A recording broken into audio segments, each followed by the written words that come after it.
या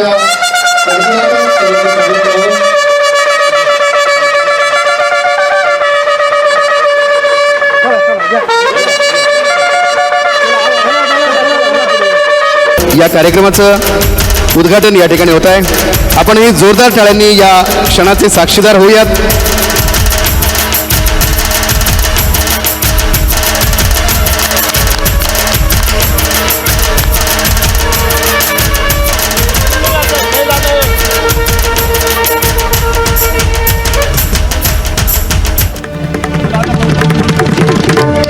जोरदार टाळ्या।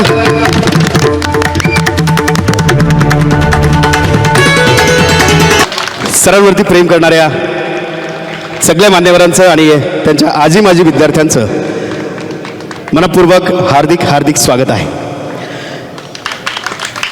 गुरु गोविंद दऊ खडे काके लागू पाय, बलिहारी गुरु के जाऊं जिन गोविंद दिखाय। गुरु आणि परमेश्वर दोघेही समोर साक्षात उभे असताना आधी कुणाच्या चरणावरती मस्तक टेकवायचं असा प्रश्न पडला असता त्याचं उत्तर सहजगत्या सांगितलेलं आहे की आधी गुरुच्या चरणांवरती आपला माथा टेकवायचा, कारण तो गुरुच आहे ज्यानं आपल्याला परमात्म्याचा मार्ग दाखवलेला असतो। आम्ही सगळे माजी विद्यार्थी जवळपास 20 वर्षानंतर आम्ही सगळे एकत्र आलेलो आहोत। आज महाराष्ट्रातल्या वेगवेगळ्या शहरांमध्ये सरांचे विद्यार्थी वेगवेगळ्या पदावरती वेगवेगळ्या क्षेत्रामध्ये काम करत आहेत, पण या 28 तारखेला सर रिटायर होत आहेत, अर्थात नोकरीतून रिटायर होत आहेत, कारण त्यांच्या ध्यासापासून सर कधीच रिटायर होणार नाहीत। हाच वसा आणि वारसा त्यांनी आमच्या सगळ्यांना दिलेला आहे। त्यामुळे सर रिटायर या अर्थानं कधीच होणार नाहीत, ते फक्त जी सेवा त्या ठिकाणी करतात त्या सेवेतून मुक्त होत आहेत। त्यामुळे सेवानिवृत्तीच्या निमित्तानं सरांना आम्ही आमच्या सगळ्यांच्या वतीनं मानवंदना कशी द्यायची, तर जवळपास 20 वर्षांपूर्वी सरांच्या सशक्त लेखणीतून त्यांच्या संकल्पनेतून साकार झालेल्या काही कलाकृतींचं सादरीकरण सरांच्या समोर करून 20 वर्षानंतरही सरांनी दिलेली शिकवण आमच्यातून गेलेली नाही आणि ती आयुष्यात कधीच जाणार नाही, केवळ हे दाखवण्यासाठी आम्ही या ठिकाणी हा कार्यक्रम केलेला आहे। आणि तुम्हा सर्व सुहृदयी आणि जाणकार लोकांच्या समोर सरांनी आमच्याकडून करवून घेतलेल्या सगळ्या कलांचं सादरीकरण आम्ही या ठिकाणी करणार आहोत। तेव्हा पुन्हा एकदा तुम्हा सर्वांचं मनपूर्वक हार्दिक हार्दिक स्वागत आहे। कोणत्याही कार्यक्रमाची सुरुवात आपण कायम मंगलवाद्यांनी करत असतो। आज या ठिकाणी जे कलावंत तुम्हाला मंचावरती दिसत आहेत हे जे मंगलवाद्य वाजवणार आहेत ते बासरी वाद्य आहे आणि 1999 ते 2003 पर्यंत विवेकानंद महाविद्यालयाचे विद्यार्थी संगीत विभागाचे होते। पण संगीत विभागाचे आणि हा कोणत्या विभागाचा, हा कोणत्या विषयाचा, हा कोणत्या जातीचा, हा कोणत्या धर्माचा असा भेद सरांनी कधीच केला नाही। त्यामुळं आज ही सगळी मंडळी वेगवेगळ्या क्षेत्रामध्ये अतिशय चांगलं काम करून दाखवत आहेत।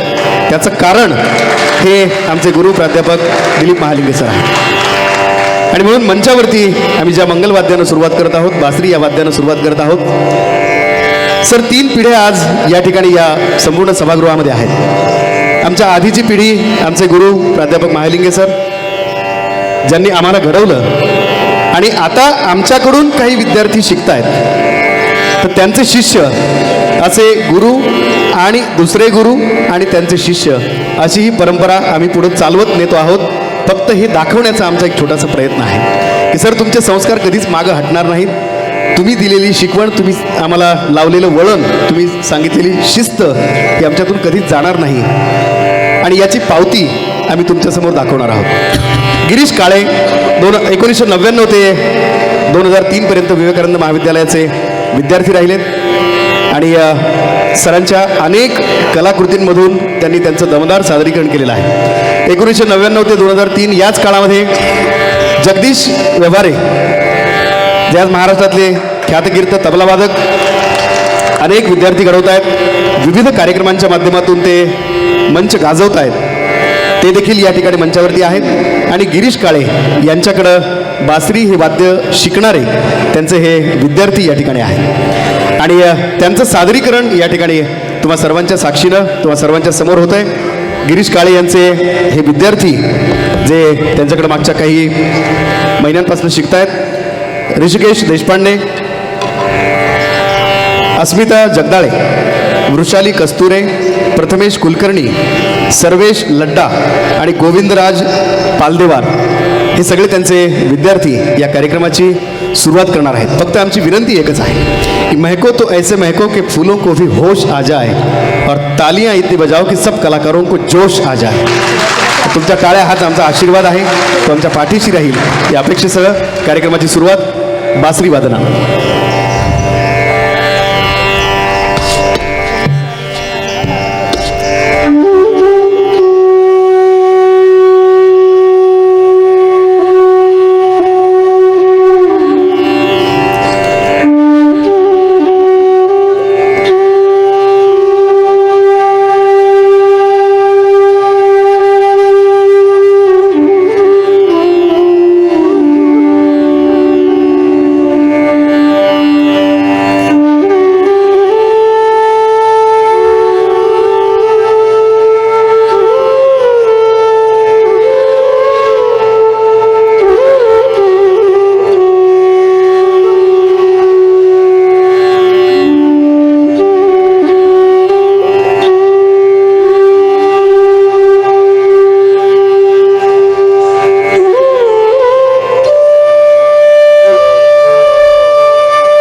ग्रुपमध्ये सरांच्या सहवासात नृत्याचं सादरीकरण करत होत्या. तुमच्या सगळ्यांच्या माहितीसाठी अर्थातच 22 वर्षानंतर 20 वर्षानंतर आम्ही या ठिकाणी आलो आहे. आमच्या सगळ्यांच्या वयाची 40 ओलांडलेली आहे. त्यामुळं सर इच्छा असून म्हणजे जागा दिसते आहे की ही जागा अशी अशी आहे. एखादा गायक असतो, मुरलेला गायक असतो आणि प्रचंड तो म्हातारा झाल्यानंतर त्याला त्या जागा सगळ्या आठवतात पण त्या घेता येत नाहीत. जागा दिसते पण तिथपर्यंत पोहोचता येत नाही. आता काही जणांचे 6 पॅक झालेत, काही जणांचे फॅमिली पॅक झालेले आहेत. त्यामुळे आमच्या विद्यार्थ्यांच्या सुद्धा काही मर्यादा आहेत. मेरी गुरु राधिका साठे जी का आशीर्वाद लेके 3 ताल में प्रस्तुतिकरण करना चाहती हूँ. बहुत हर्षोल्लासित हूँ कि बहुत सालों के बाद मुझे यहाँ मौका मिला प्रस्तुतिकरण करने का. मेरे महाविद्यालयन गुरु श्री दिलीप महालिंगे सर जी, जिन्होंने मुझे बहुत सारे मौके दिए, बहुत बार परफॉर्मेंस के मौके दिए हैं महाविद्यालयन जीवन में. तो और मैं धन्यवाद करना चाहूँगी मेरे सहपाठियों का, जिन्होंने मुझे याद रखकर मुझे यहाँ पर प्रस्तुतिकरण करने का और सर के चरणों में अपनी कला अर्पण करने का मौका दिया. धन्यवाद. प्रस्तुत है 3 ताल में कुछ टोड़े टुकड़े तिहाइयाँ इत्यादि. आशा है आपको पसंद आएगा. धन्यवाद.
प्रस्तुत है चक्रधार तोड़ा.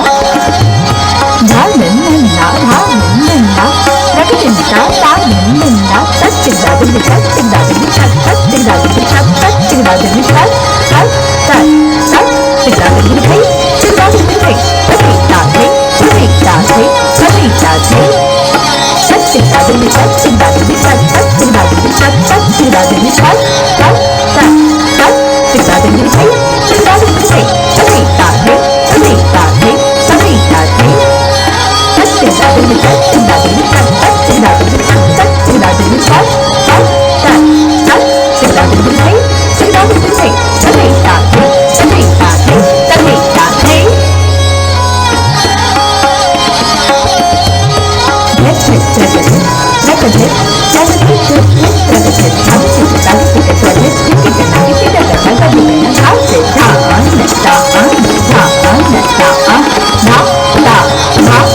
तत्ते तत्तत तत्तत तत्ते प्रस्तुत है तिहाई धा धुम ना प्रभुनिंदा ता धुम निंदा ता अतिनिंदा अतिनिंदा अतिनिंदा अतिनिंदा अतिनिंदा थे अतिनिंदा अतिनिंदा थे अतिनिंदा अतिनिंदा थे ताते ता अतिनिंदा अतिनिंदा अतिनिंदा अतिनिंदा थे अतिनिंदा अतिनिंदा थे अतिनिंदा अतिनिंदा थे अतिनिंदा अतिनिंदा थे ताते ता अतिनिंदा अतिनिंदा अतिनिंदा अतिनिंदा थे अतिनिंदा अतिनिंदा थे अतिनिंदा अतिनिंदा थे अतिनिंदा अतिनिंदा थे ताधा प्रस्तुत है बांग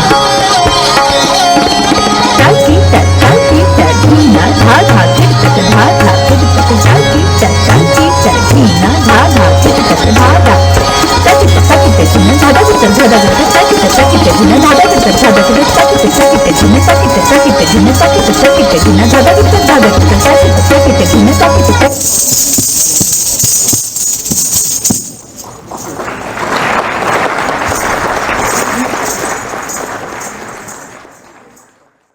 आहे प्रहसन, विनोद, अभिनय, वेगवेगळे विषय सरांनी अतिशय सुंदर पद्धतीनं लीलया हाताळले. आणि ज्या काळामध्ये सर्वसामान्य माणसासाठी इंधन म्हणून रॉकेल असायचं, त्या रॉकेलची प्रचंड टंचाई निर्माण झाली होती. अक्षरशः दिवसभर रांगेत उभे राहून सुद्धा लोकांना रॉकेल मिळत नव्हतं आणि सर्वसामान्य माणसाची अत्यंत परिस्थिती हालाखीची झालेली होती. अशा काळामध्ये करंट विषय घेऊन, सध्याचा सुरू असणारा विषय घेऊन त्यावरती प्रहसन सादर करायचं, त्यावरती आपली कलाकृती सादर करायची, हा सरांनी जणू काही नियमच करून टाकलेला होता. कारण ती गोष्ट त्या विषयाला अनुलक्षून ती प्रासंगिक जर झाली तर ती अधिक लोकांपर्यंत पोहोचते, अधिक चांगल्या पद्धतीनं लोकांपर्यंत पोहोचते. त्यामुळं सरांनी आपल्या लेखनाचा फॉर्म साधारणपणे हाच ठेवलेला होता. या ठिकाणी विवेकानंद शिक्षण संस्थेचे अध्यक्ष सन्माननीय अक्षयजी शिसोदे साहेब यांचं आगमन झालेलं आहे. मी सर्व माजी विद्यार्थ्यांच्या वतीनं अक्षयजी शिसोदे यांचं मनपूर्वक स्वागत करतो. तर मी या प्रहसनाबद्दल बोलत होतो आणि पहिल्यांदा हे प्रहसन जेव्हा सादर केलं होतं, रॉकेलची टंचाई निर्माण झालेली होती आणि त्या टंचाईबद्दल सरांनी जे काही लिहिलं होतं ते व्यंगात्मक, अतिशय हास्या पिकवणारं आणि वस्तुस्थितीला धरून असणारं असं होतं. त्यामुळे ते खूप अपील झालं. स्टेजवर ब्लॅकआउट करता येईल का? Blackout, thank you. तर हे प्रहसन जे सादर होणार आहे, मानवाची स्वारी देवाची ये द्वारी, सादर आहे मानवाची स्वारी देवाची ये द्वारी.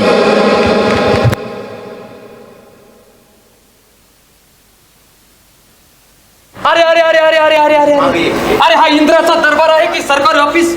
कोणीच कसं दिसत नाही अजून. पेपर पेपर पेपर काय आलंय पेपर मध्ये? हे छेत काय ते रोजच्या शिळ्या बातम्या. 9 वाजले तर अजून कुणाचाच पत्त्या नाही. नारद मुनी कुठे बसले? अरे हा इंद्राचा दरबार आहे की धर्मशाळा? फर्स्ट शिपला नाही किंवा जनरल शिपला तरी कोणी तर वेळेवर यायला पाहिजे का नाही? नारद मुनी कुठे बसले? नारद मुनी, ओ नारद मुनी, नारायण नारायण. अहो एंट्री करताय का फुटबॉलचा गोल मारताय? कुठे बसले होते? बसलो कुठे महाराज? अहो बसणारच होतो, तेवढ्यात तुमचा आवाज आणि तसा चालू बघा. छी छी छी छी, दूर वा. आधीच माझं डोकं ठणकतंय, त्यात तुम्ही तसेच उठून आलात. हे दारा, हे काय महाराज दिसत नाही का सुरळी आहे? कुठे टाकू? टाका तुमच्या ते जाऊ द्या. आधीच उशीर झालाय, अजून उशीर करू नका. आमच्या मनोरंजनाची व्यवस्था करा ना लवकर. हो ताबडतोब करतो महाराज. करा करा. उर्वशी, अगं ए उर्वशी, अगं ये बघू अशी आणि नाच बघू कशी. कशी कशी? झिंगती का झिंगती का.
अरे अरे अरे अरे अरे अरे अरे अरे हो यमराज, किती सुंदर नृत्य आविष्कार चालला होता. सगळ्या रंगाचा बेरंग केला तुम्ही. हो देवा, मी काही येणार आहे का हो? हा नृत्याविष्कार करत बसला तुम्ही. या स्वर्ग संकट आलंय, संकट. संकट आलं? हो. म्हणजे काय झालं? अहो देवा, अतिक्रमण झालं, अतिक्रमण. अतिक्रमण? हो. कोणी केलं, दानवानी की मानवानी? अहो देवा, दानवानी कशाला हो, या मानवानी ना. मानवानी? हो. ये बात कुछ हजम नाही हुई. आज बोला सर, तुम्ही शताब पिलीस? हो देवा, तुम्ही काय म्हणत होते? अहो देवा, काल मी शेकडला होतो. स्वर्गावर अतिक्रमण केलं मानवानी? मानवानी. कवा, कधी, कुठं? आपण तुम्हाला तेच सांगतो ना मग. शेकड शिपलो होतो ऐन मध्यरात्री पेट्रोलिंगला असताना.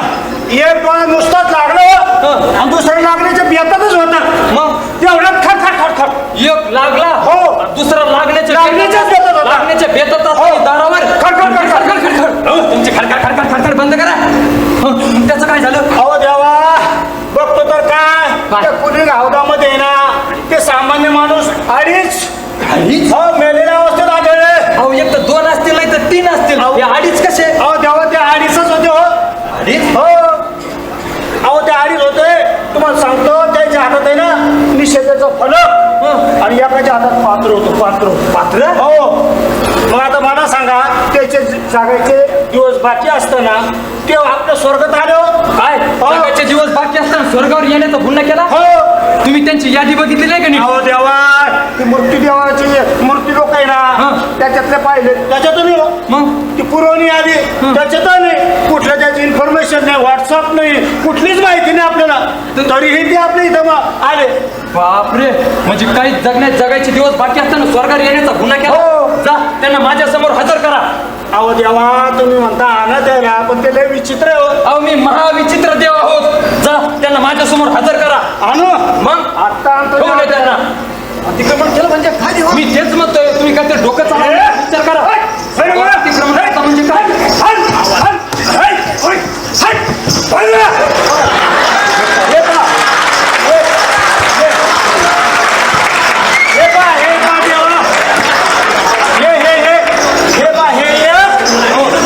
हे मागचं 2 आणि हे पा हे अर्ध 2.5. खरंच अडीच आहे. ए, काय रे, एवढं सुंदर आयुष्य दिलं होतं तुम्हाला जगायला, जगायचं ना, इथं कशाला मरायला आले? राम राम देवा. अरे खाली करते पात्र नाही देवा. कॅन. अरे जे काय असेल ते खाली कर. काय रे, तुमचे जगायचे दिवस बाकी असताना इथं कशाला मरायला आले? आता मराव नाही तर काय करावं देवा आम्ही? काय झालं?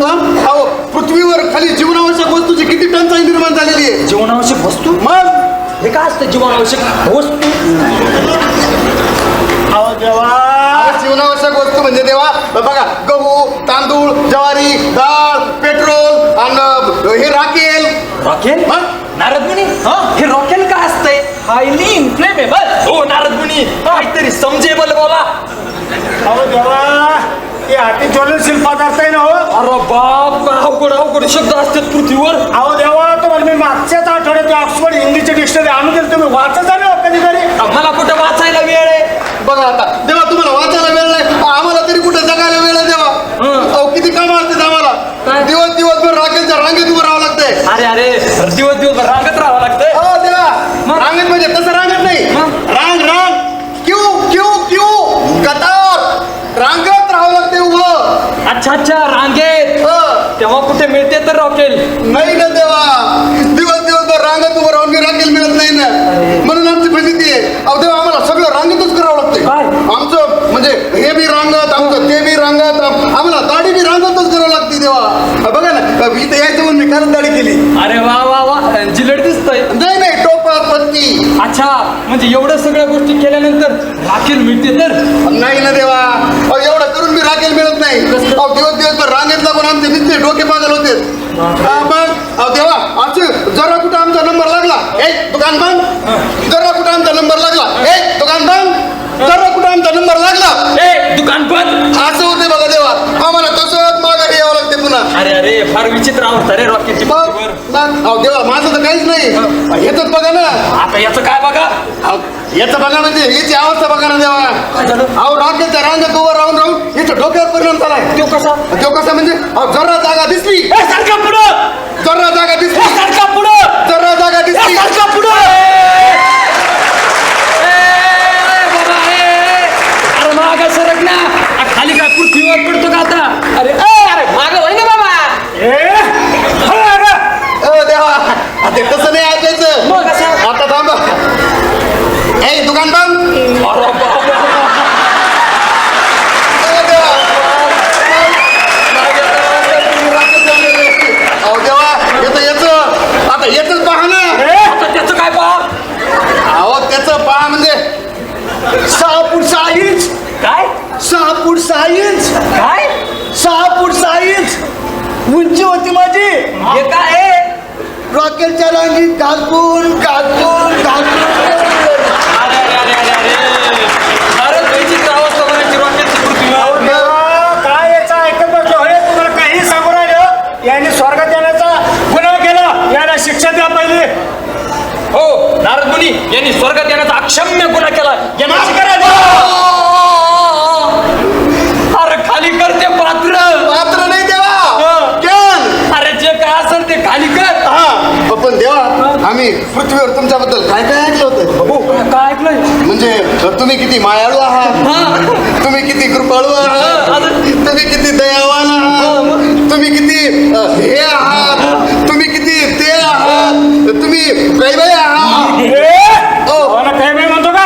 हो यमराज ते काही बायका व्हायला पण म्हणतात ना तुम्ही नुसता फुकटचा पगार खाता. तुम्ही बी फुकटचा पगार खाता. अहो कधी माझी स्तुती केली का? यांनी माझी स्तुती केली. आता मी यांच्यावर प्रसन्न झालोय.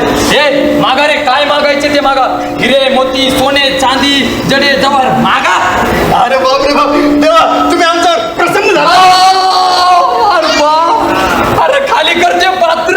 पात्र नाही देवा. अरे जे काय असेल ते खाली कर. मागा काय मागायचं तर. देवा तुम्ही खरंच प्रसन्न झालात. हो मग नाही म्हणजे खरं सांगता. हो माहिती ना खरंच. अरे खरं झालं ना बाबा. मागणं काय मागायचं तर. मग देवा आम्हाला बघा हिरे माणिक मोती जडजवारात पैसा अडका आम्हाला काहीच नाही पाहिजे. मग 5 लिटर राखेल द्या देवा. काय 5 लिटर रॉकेल. अरे देव निघाला द्यायला आणि झोळी नाही घ्यायला. अरे 5 काय 50 लिटर रॉकेल देतो मी तुला. 50. देवा देवा असले म्हणून काही बोला काय आपल्या अवघाचं नाव. हो हे 45 नंतर बघू आधी 5च द्या. अरे 5 तर 5.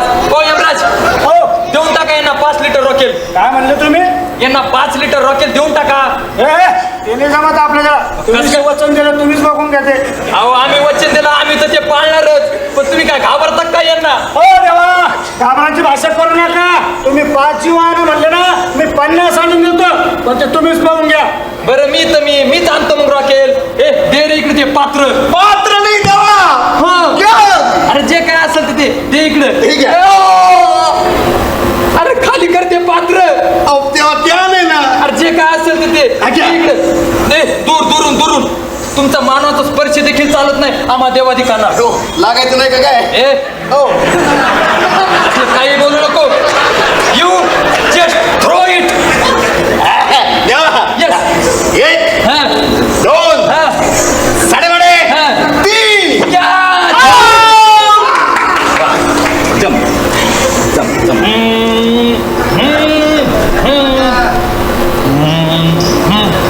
नारद मुनी बोला महाराज. कशी दिसते आमची भावमुद्रा या पात्रासहित. राजविंड रूप दिसतंय महाराज. राजविंड हो की नाही. मग एक छान पोज मध्ये फोटो काढून भलं मोठं लॅमिनेशन करून आमच्या सिंहासनामागे लावून टाका. आणि मी रॉकेल आणायला आजचा गेलो आणि आजचा आलं. आणलं देवा राखेल. अजून गेलंच कुठं. मागून काय मागितलं 5 लिटर रॉकेल. अरे देव निघाला द्यायला आणि झोळी नाही घ्यायला. मागून काय मागितलं 5 लिटर रॉकेल. यमराज हो आम्ही पण जरा मुक्त विहार करून येतो. मुक्त विहार करायला तर काही करा पण जाण लवकर या.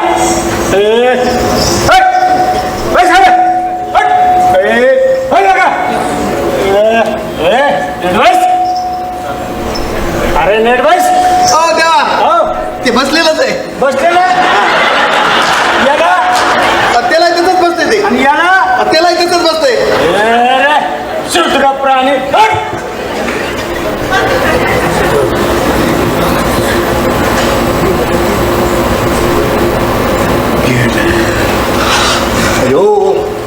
काय स्वर्ग आहे बरोबर गाद्या बरोबर काय फर्निचर काय चेंगरशी नाही ना काय भिताड अयो इथं काही टंचाई नसेल ना रात्रीची रे. अरे स्वर्गामध्ये कशाची टंचाई नसल, स्वर्गामध्ये आतंकवादी हल्ले नसतील, स्वर्गात काय चोऱ्या माऱ्या नसतील, आपण तर बाबा हिथंच राहणार आहे. पाय नाही इथं त्या गाद्या पाय ते तके पाय त्या उशा पाय बाबा बाबा काय भिंती काय दागिने समजा कसं ओके.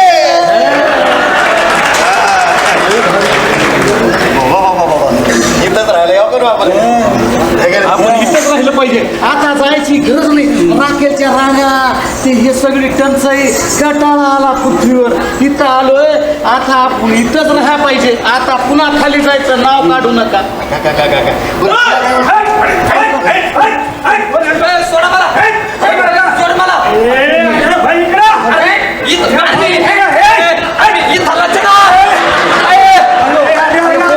अरे बाबा मी थांबायचे ना रे. अरे सगळं असंच म्हणते. नारद मुनी ओ नारद मुनी. अरे अरे अरे हो यमराज सोडा त्यांना. यांना सांगा मी इंद्रदेव आहे. अहो ते साक्षात इंद्रदेव आहेत आपले. सोडा लवकर त्यांना. बोले इंद्रदेव हे साक्षात आपल्याला इंद्रदेव दिसून राहिले. अहो काय साक्षात मी खरंच इंद्रदेव आहे. अहो देवा मग हे अशी अवस्था कशी काय झाली तुमची. हे माळ टोप हे पुढे काय सांगू तुम्हाला माझी परवड. काय झालं. काय पाठवलं देवाचं हे पात्र पात्र ए पात्र नाहीये हे ज्ञान आहे ज्ञान. हो नारद भाई यमराज पटकन यांना इथून हाकला.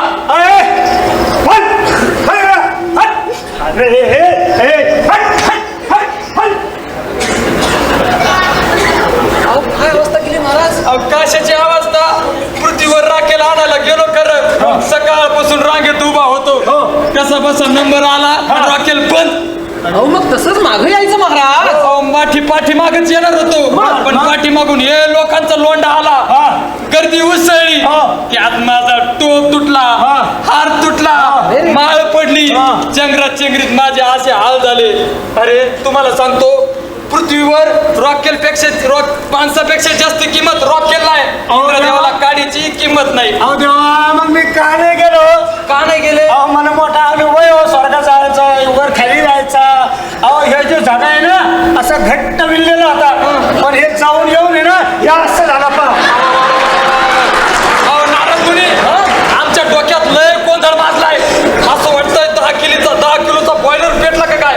तुम्ही पटकन आमची काहीतरी व्यवस्था करा नाहीतर थंड मागा आमचं डोकं शांत करा बाबा. आता व्यवस्था करतो मारे हरा करा.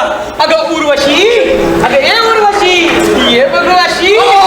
आता असल्या परिस्थितीत उर्वशी कशाला. मिरिंडा नाही तर पेप्सी चालली असती. पेप्सी उर्वशी नको नको नको उर्वशी नको. तर मी उर्वशीला बोलवलंय काय करायचं. येऊ द्या येऊ द्या अहो, काय येऊ द्या येऊ द्या. येऊ द्या.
थँक्यू थँक्यू थँक्यू धन्यवाद.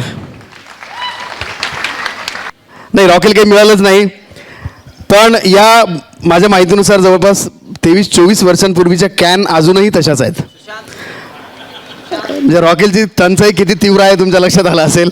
ह्या कॅनसुद्धा अजून तशाच आहेत. ही 22 वर्षामध्ये अनेक जणांनी वेगवेगळ्या परफॉर्मन्सेसमध्ये त्याच कॅन वापरलेल्या आहेत. बरं, कॅन त्याच आहेत, पण जेव्हा पहिल्यांदा हे स्किट सादर झालं होतं तेव्हा उर्वशीच्या भूमिकेमध्ये जी उर्वशी या ठिकाणी होती तीच उर्वशी यावर्षी या ठिकाणी या सादरीकरणामध्ये देखील होती. मी सांगितलं की सरांचा आवडता फॉर्म नाटकाचा हा लोकांपर्यंत पोहोचण्यासाठीचा जो फॉर्म आहे तो सरांचा फॉर्म आहे. त्यामुळं लोकनृत्य आणि लोकसंगीत हे सरांचं अतिशय आवडतं असं एक माध्यम आहे. आणि त्यामुळं लावणी या कलाप्रकारावरती सरांचा विशेष जीव होता.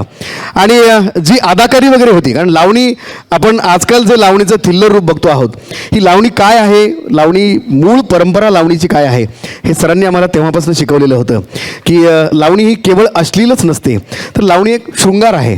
लावणी आणि लावणीचं साहित्य आपल्या सगळ्यांना माहिती आहे. आपण साहित्याचं देखील या अर्थानं आपण जाणकार आहात.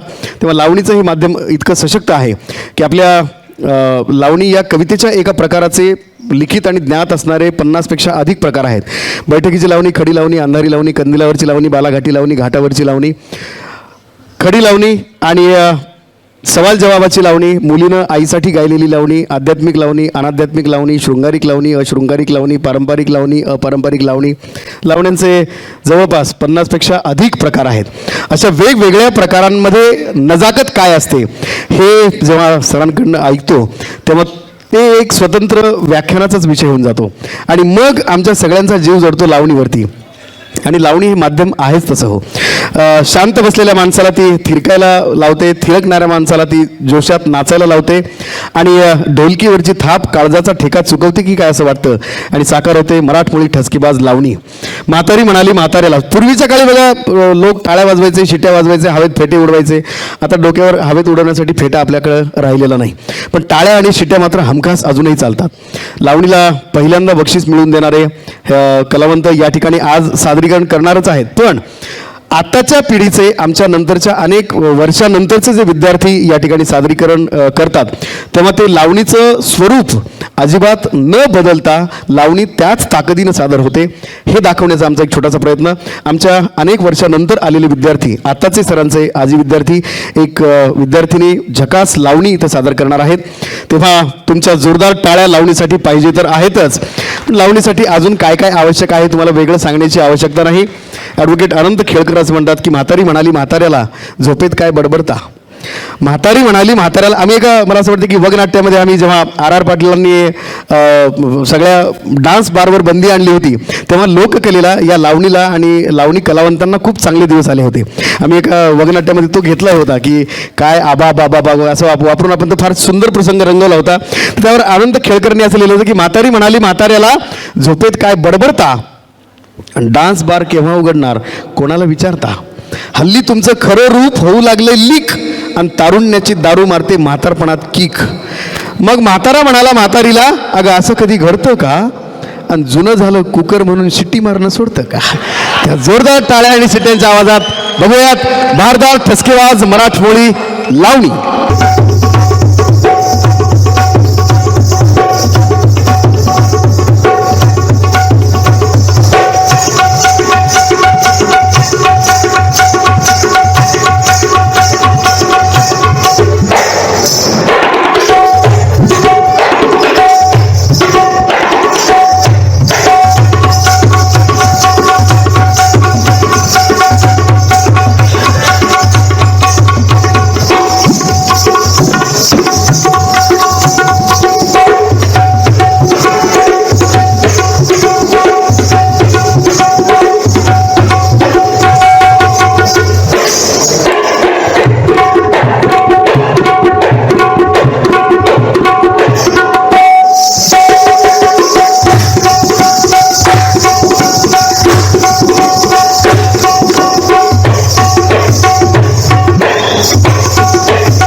शोकाची घोळ निराचा पदर